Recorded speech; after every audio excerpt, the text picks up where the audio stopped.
Welcome to Simply Explain All, where we uncover the invisible forces shaping your wallet and controlling the global economy today.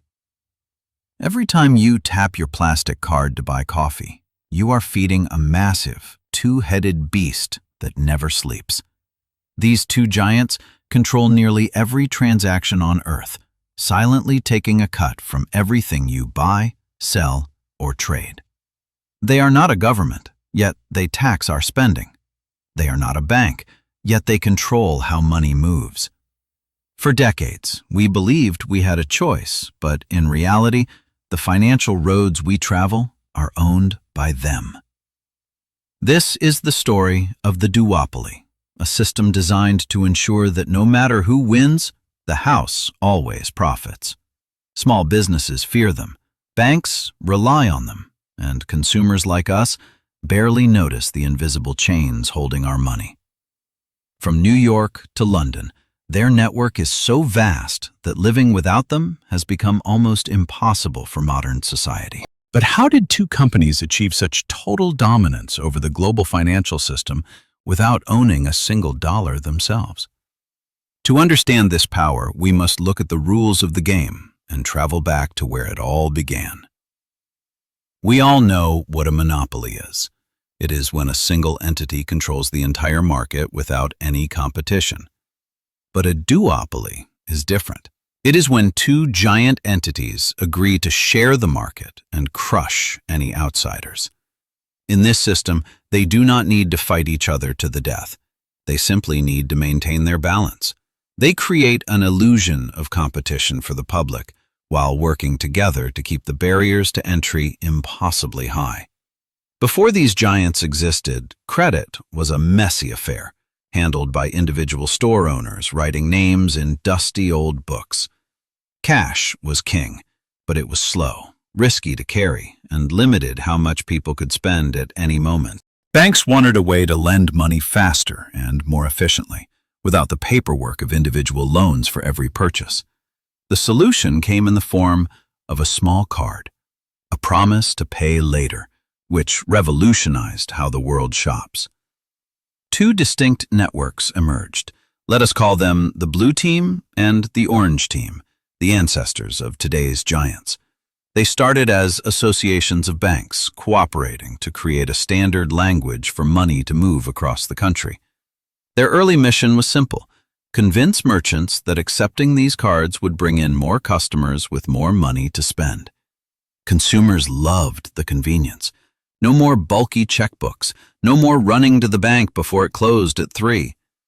Behind the scenes, they were building a technological moat, a network so complex that no single bank could replicate it. As they grew, they absorbed smaller regional cards, consolidating power until only the two of them remained at the top. By the time the digital age arrived, they had already won the war. They were the gatekeepers of global commerce. But how do they stay on top? It starts with the banks. They use exclusive contracts to lock partners in. They tell banks, if you want to issue cards, you must use our network. If you leave, you lose everyone. This is the network effect. The more people use the card, the more stores must accept it, creating a loop. Merchants are forced to sign honor all cards rules. They cannot pick and choose. They must accept every card type. Even if a customer uses a premium card with high rewards, the merchant pays the price through higher transaction fees. The rewards you get, like air miles or cash back, are funded by the fees charged to the local bakery. When competitors try to enter the market, strange things happen. Technical glitches appear, or fees suddenly skyrocket for them. There have been allegations of using technical issues to slow down transactions from rival networks, making them look unreliable. They have the power to exclude rivals from the banking infrastructure, effectively cutting off their oxygen supply in the market. This control allows them to dictate the price of doing business. This is where the interchange fee comes in. Interchange fees are the hidden tax of the modern world. A percentage of every sale goes straight to the duopoly. Imagine if every time you bought bread, someone took a bite out of it before handing it to you. To cover these costs, businesses raise prices. So even if you pay with cash, you are subsidizing credit card users. This creates a reverse wealth transfer. The poor pay higher prices to fund the rewards points of the wealthy. It contributes to inflation, making everything slightly more expensive day by day, year by year, across the entire globe. But it is not just about money. It is about control. They decide what can be bought and sold. If they decide a certain industry is too risky or controversial, they can shut off payments overnight, killing the business. From video game marketplaces to adult content platforms, their moral policing dictates what is allowed in the digital economy. Governments are starting to worry. No private company should have the power to censor legal commerce at a whim. The European Union has fought back, capping fees and demanding more transparency. But the rest of the world lags behind. In the United States, the lobby is strong, and the duopoly continues to operate with immense freedom and profit. However, resistance is rising from the East. Let us look at the elephant's jungle, the massive market of India. India realized that relying on foreign payment networks was a strategic weakness and an economic drain on their people. They built UPI, a unified payment interface that allows instant, free bank-to-bank transfers using just a mobile phone. They also launched their own card network, challenging the global giants on their own turf with lower fees. The result? The duopoly's grip in India has loosened. Millions now transact digitally without paying the Western toll. This success has inspired other nations. Brazil has Pix, and Southeast Asia is connecting their own QR payment systems. The giants are nervous. Technology is finally allowing us to bypass the toll roads they built 50 years ago. The future of payments might be instant, direct, and free from the heavy fees that have burdened us for decades. Cryptocurrencies and central bank digital currencies also pose a threat, promising a world without these centralized middlemen. But the duopoly will not go down without a fight. They are buying fintech companies and adapting to survive. The game is changing. The board is no longer static. New players are entering, and the rules are being rewritten. As consumers, we have more power than we realize. The method we choose to pay determines who holds the power. Next time you tap your card, remember the invisible system behind it. Convenience always comes with a hidden price. From a simple plastic card to a global empire, the story of this duopoly is a lesson in economic power. We hope this journey has helped you understand the complex machinery that moves money around our modern world. If you enjoyed this deep dive, please like and subscribe. It helps us break through the algorithm's own monopoly. Check out our other videos to unravel more mysteries of the economy. Knowledge is the best currency you can have. Remember, money is not just a tool for exchange. It is a system of power. Stay curious and stay informed. The world of finance is shifting. Will the duopoly adapt, or will they become dinosaurs of the digital age? Only time will tell. But for now, they remain the titans of the transaction, watching over every swipe. Thank you for watching Simply Explain All. We will see you in the next video with another fascinating story. Let us take a closer look at the blue team. Originally Bank Mastercard, they pioneered the idea of revolving credit. Their founder envisioned a chaotic, decentralized organization, a structure that allowed them to scale faster than any centralized bank.